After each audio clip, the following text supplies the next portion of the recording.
Concernant la ZAC du centre, les autres listes parlent de renégocier le traité de concession. On parle de limiter un peu la densification. Certains parlent d'abandonner, de maintenir le terrain de foot. Quelle est votre position? Merci. Deux choses à ce sujet, et je vais passer la parole après à Georges. J'ai vu, comme chacun de vous dans la presse aujourd'hui, un article qui va appeler un certain nombre de mises au point, notamment à propos de la ZAC Centre. Et je me suis permis de copier l'article et de le transmettre au directeur régional de Nexity, avec qui nous travaillons. Autant dire qu'il m'a rappelé que nous avons signé un contrat de concession, ça fait quelques années, qui nous engage. Autant dire que la ville a déjà engagé de nombreuses dépenses, on a parlé de plus de 800 000 € dans des acquisitions foncières, etc. Et qu'évidemment, il ne s'agit pas que ce soit fait pour rien. Et pour parler de nos deux collègues du Conseil, Maud Goujon, ancienne adjointe aux finances, et Louis Médica, délégué à l'énergie, j'ai ramené ici, pour qui veut les consulter, les 13 délibérations que nous avons eues au sujet de la ZAC entre 2014, le début de notre mandat, et la fin 2019, date de la dernière délibération qu'il y a eu à ce sujet. Certaines ont même été présentées par M. Louis Médica, qui se permet maintenant de dire qu'il se demande si la ZAC est bonne ou pas. En tout cas, toutes ont été votées par lui et par sa collègue dans sa fonction d'adjointe. J'ai eu l'occasion de dire et de redire l'autre jour au conseil municipal que sur certains points, l'ancienne adjointe faisait preuve d'une mémoire défaillante. Je m'aperçois que c'est vrai, je le disais pour la piscine, je vous en parlerai tout à l'heure, je m'aperçois que c'est vrai aussi pour la ZAC. Et je me suis dit, j'ai dit à haute voix que la candidate d'aujourd'hui oubliait les principes que l'adjointe voulait mettre en valeur et voulait mettre en pratique. C'est vrai aussi pour la ZAC. La ZAC est engagée, elle ira à son terme, on va pouvoir vous faire un point plus précis là-dessus. La ZAC, que je sache, a été portée par mon prédécesseur. C'était un des projets importants qu'il voulait réussir pour Guidel. Je vois que notre adjointe et concurrente se présente comme étant appuyée par le collègue prédécesseur en question.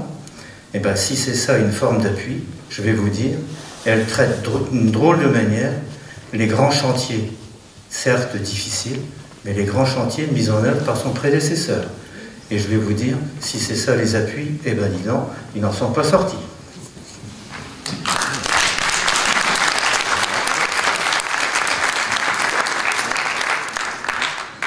Oui, je ne vais pas me remettre une deuxième couche. Effectivement, parce que Mme Goujon, elle souffre effectivement d'amnésie, parce que qu'a-t-elle fait pendant le mandat actuel, si elle a oublié la ZAC? Alors ceci dit, dans mon domaine, l'urbanisme, nous avons des commissions. J'ai fait un point sur les 2 années passées, je ne vais pas remonter jusqu'à la nuit des temps. Sur 2018-2019, 17 commissions. Mme Goujon a assisté à 5, donc ce qui fait 30%. Elle qui veut être maire à plein temps, elle a donc eu du mal à être conseillère à mi-temps. Il y a quand même des marges de progrès. Pour revenir sur le fond de la ZAC, donc lorsqu'elle a été lancée, donc il y a un contrat de concession qui a été lancé en 2012, et puis le contrat de réalisation en 2014. Quelle était cette idée? Alors pour les plus anciens d'entre nous, qui se souviennent du centre-bourg, on avait un micro-centre-bourg. La mairie actuelle, il ne faut pas l'oublier, c'était une grange, il y avait une ferme. Et puis il y avait beaucoup de villages, puisque c'était les sièges d'exploitation agricole. Le centre-ville de Guidel s'est agrandi par des lotissements successifs. Mais le centre-bourg est resté tel que. Le stade de foot de Polignac, c'était un ancien champ à vaches que moi je traversais quand j'allais à l'école. Et donc l'idée, c'est de dire, il faut accroître ce centre-bourg. D'ailleurs, cet après-midi, ou ce midi, je regardais à la télé. Il parlait d'une ville qui est située à 15 km au sud-ouest de Nantes, qui s'appelle Breil, que je connais bien, puisque j'ai travaillé juste à côté.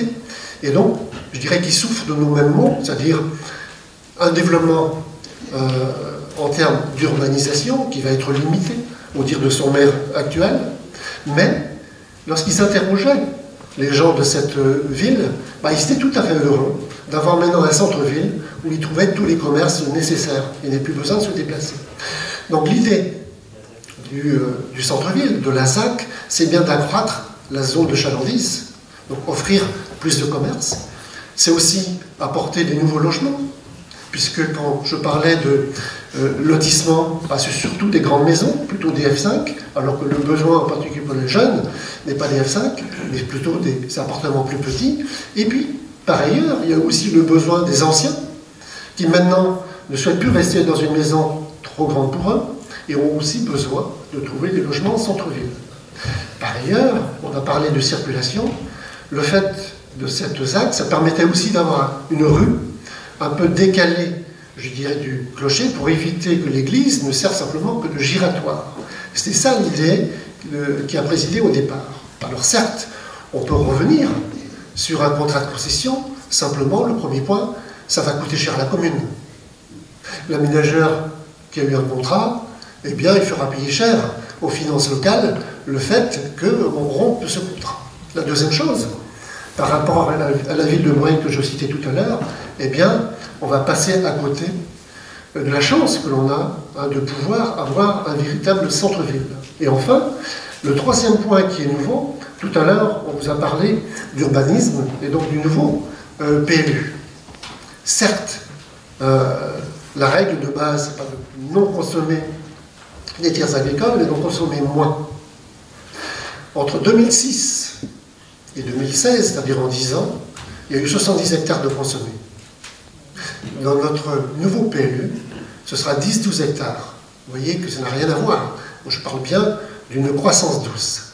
Reste que, pour pouvoir continuer à étendre à minima le centre-ville, parce qu'il nous faut quand même une croissance, sinon la population va vieillir, il nous est obligé de densifier.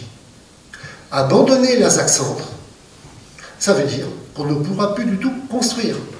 Je prends l'exemple de Riantec, qui était en phase, je dirais, finale de son plan d'élaboration PLU. Et le 29 décembre dernier, la commissaire enquêtrice, fin d'enquête publique, a retoqué le PLU pour deux raisons principales. Mais la première, c'est que l'extension du centre-ville n'était pas appuyée par une densification du centre-bourg.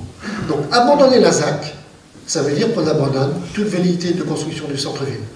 Et donc ça veut dire une population qui vieillit, les jeunes qui ne peuvent pas venir, et à terme, parce que l'urbanisation, ça va se faire sur 20, sur 30 ans, des classes qui vont fermer. Est-ce que c'est ça que l'on veut pour Guidel? Je ne le pense pas. Merci.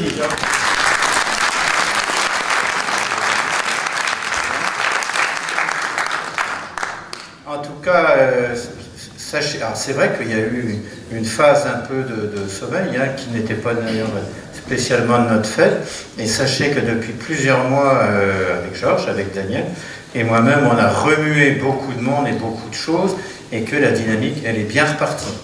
Donc, sauf imprévu, tout ça ira à son terme, et donc, tout à l'heure, il a été cité par Jacques, d'ailleurs la date de 2023, ce sont les gens, les aménageurs de la ZAC qui demandent qu'on ait libéré le stade pour 2023 pour qu'ils puissent y faire les travaux qu'ils veulent y faire.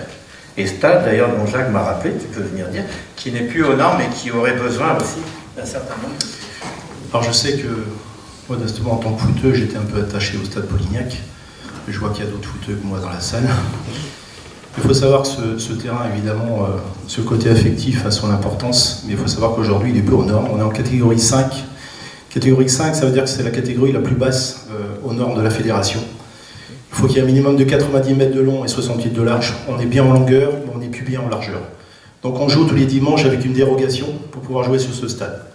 Donc aujourd'hui, imaginez faire un nouveau stade aux normes, je crois que c'est totalement possible vu l'évolution sportive de Guidel. Malheureusement, notre équipe de foot est un petit peu en difficulté, mais je pense qu'avoir un stade aux normes, ce ne serait pas un luxe. Merci bien, Jacques. Y a-t-il d'autres questions? Oui? Tiens, attendez, on va vous passer le micro.